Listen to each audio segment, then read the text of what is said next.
There doesn't seem to be a great deal of support for Theresa May's Brexit deal there, and it doesn't look like she's going to win the vote. Is amending the motion an option?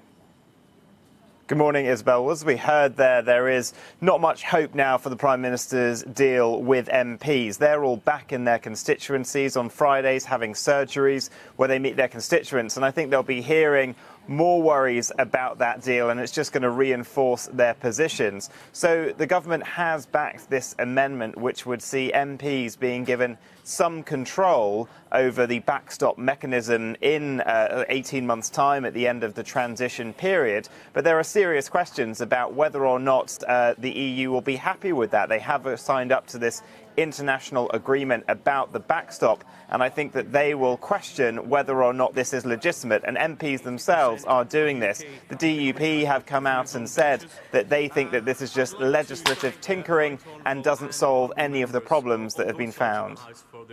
Well, Vinny, we're also hearing that the head of the Conservative backbench 22 committee is getting involved. What's happening there?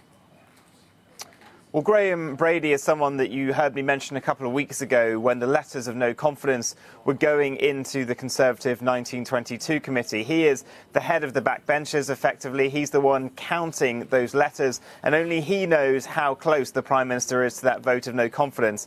And for him to come out and say that he thinks the vote should be postponed is quite strong, because he thinks possibly that the numbers that we're hearing of maybe as many as 100 MPs voting against the Prime Minister, of her MPs, well, that could be the death knell for her political career. So he has urged the Prime Minister to delay the vote, but we understand yesterday she pulled in senior members of the cabinet. This was discussed as a possibility, but my understanding from Whitehall sources is that they simply can't do it because you'd actually have to vote on delaying that vote. So it doesn't seem to be an option.